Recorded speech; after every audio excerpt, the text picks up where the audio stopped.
Hi everyone, welcome back. അപ്പോൾ ഇന്ന് ഞാൻ വന്നിട്ടുള്ളത് ചിക്കൻ ചില്ലിയുടെയൊക്കെ ഫ്ലേവറിലുള്ള ഒരു അടിപൊളി ചക്ക ചില്ലിയുടെ റെസിപ്പി ആയിട്ടാണ്. അപ്പോൾ ഇപ്പോൾ ചക്ക എല്ലാവർക്കും കിട്ടുന്ന സമയമാണ്. അപ്പോൾ ചക്കയൊക്കെ കിട്ടുമ്പോൾ ഇതുപോലെയുള്ള വെറൈറ്റീസൊക്കെ ചെയ്ത് നോക്കാം.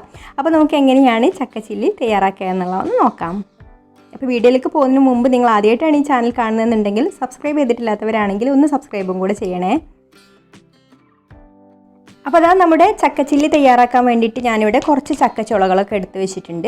ഇനി നമുക്ക് ഇത് നീളത്തിലൊന്ന് മുറിച്ചെടുക്കണം. അതായത് രണ്ട് അറ്റവും അരിഞ്ഞ് കളഞ്ഞിട്ട് ഞാനിതാ ഇതുപോലെ നീളത്തിലാണ് കേട്ടോ മുറിച്ചിട്ടുള്ളത്.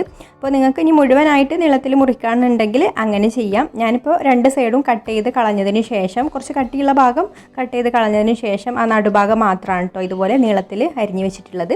ഇനി നമുക്കിതൊന്ന് മാരിനേറ്റ് ചെയ്യണം. അപ്പോൾ അതിന് വേണ്ടിയിട്ട് ഒരു 1.5 ടീസ്പൂൺ ഇഞ്ചി വെളുത്തുള്ളി പേസ്റ്റ് ചേർത്ത് കൊടുക്കാം. ഇനി നമുക്കിതിലേക്ക് പാകത്തിനുള്ള ഉപ്പും 1/2 ടീസ്പൂണ് മഞ്ഞൾപ്പൊടിയും പിന്നെ 1 ടീസ്പൂണ് കാശ്മീരി മുളക് പൊടിയും ചേർത്ത് കൊടുക്കുന്നുണ്ട്. പിന്നെ സാധാരണ മുളക് പൊടിയാണെങ്കിൽ എരിവിനനുസരിച്ച് ചേർത്ത് കൊടുത്താൽ മതി കേട്ടോ. അതുപോലെ നമ്മൾ എടുക്കുന്ന ഈ ഒരു മസാലയുടെ അളവൊക്കെ നമ്മൾ എത്രയാണോ ചക്ക എടുക്കുന്നത് അതിൻ്റെ അളവിനനുസരിച്ച് എടുക്കുക. ഇനി നമുക്കിതിലേക്ക് 1 ടീസ്പൂണ് ചിക്കൻ മസാലയും 1/2 ടീസ്പൂണ് ഗരം മസാലയും പിന്നെ 1 ടേബിൾ സ്പൂണ് മൈദയും 1 ടേബിൾ സ്പൂൺ കോൺഫ്ലവറും ചേർത്ത് കൊടുക്കുന്നുണ്ട്. അപ്പോൾ മൈദയും കോൺഫ്ലവറൊക്കെ നമുക്ക് പിന്നെ മിക്സ് ചെയ്ത് നോക്കിയിട്ട് വേണമെങ്കിൽ ചേർത്ത് കൊടുക്കാം കേട്ടോ. അപ്പോൾ നമ്മൾ ഈ ഒരു ചക്കൻ്റെ പുറംഭാഗത്ത് ചെറിയൊരു കോട്ടിംഗ് ആയിട്ട് കിട്ടണം, അതിന് വേണ്ടിയിട്ടാണ് നമ്മളിത് ചേർത്ത് കൊടുക്കുന്നത്. അപ്പോൾ നമുക്ക് കുഴച്ച് നോക്കിയിട്ട് പിന്നെ വേണമെങ്കിൽ ചേർത്ത് കൊടുക്കാം. ഇനി നമുക്കിതിലേക്ക് 1 ടീസ്പൂണ് നാരങ്ങനീര് ചേർത്ത് കൊടുക്കാം. അതുപോലെ ഒരു മുട്ടയുടെ വെള്ളയും കൂടി ചേർത്ത് കൊടുത്തിട്ട് നന്നായിട്ട് ഇതൊന്ന് മിക്സ് ചെയ്തെടുക്കണം.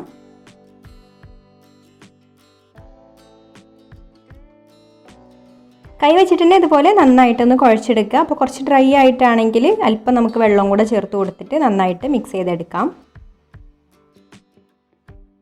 അപ്പോൾ അതാ ചക്കയിൽ നമ്മൾ നന്നായിട്ട് മസാലയൊക്കെ കുഴച്ച് വെച്ചിട്ടുണ്ട്. ഇനി നമ്മൾ ചിക്കന് മാരിനേറ്റ് ചെയ്ത് വെക്കുന്നത് പോലെ അങ്ങനെ കുറേ സമയമൊന്നും ഇത് വെക്കരുത് കേട്ടോ. വെച്ചാൽ ഇതിൽ നിന്ന് വെള്ളം ഒലിച്ചിങ്ങനെ വരും. അപ്പോൾ നമുക്കിത് പെട്ടെന്ന് തന്നെ പൊരിച്ചെടുക്കാം.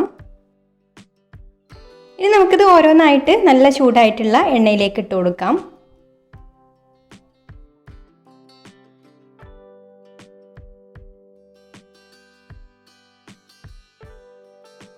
ഇനി നമുക്കിതൊരു മീഡിയം ഫ്ലെയിമിലിട്ടിട്ട് നന്നായിട്ടൊന്ന് പൊരിച്ചെടുക്കണം. അപ്പോൾ മീഡിയം ഫ്ലെയിമിലിട്ടിട്ട് കുറച്ച് നേരം ഫ്രൈ ചെയ്തെടുക്കുക കേട്ടോ. അപ്പോഴേ ഉള്ളൂ നല്ല ക്രിസ്പി ആയിട്ട് കിട്ടുള്ളൂ. ഇടയ്ക്കിടയ്ക്ക് ഇതുപോലെ ഇളക്കിക്കൊണ്ടിരിക്കണം കേട്ടോ. എന്നാലേ ഉള്ളൂ എല്ലാ ഭാഗവും ഒരേ കളറായിട്ട് നല്ല ക്രിസ്പി ആയിട്ട് കിട്ടുള്ളൂ. ഇപ്പോൾ ഇതിവിടെ കുറച്ച് ക്രിസ്പി ആയി തുടങ്ങിയിട്ടുണ്ട്. ഇനി നമുക്കിത് ഹൈ ഫ്ലെയിമിൽ വെച്ചിട്ട് ഒന്നും കൂടെ മൂപ്പിച്ചെടുത്തതിന് ശേഷം കോരിയെടുക്കാം.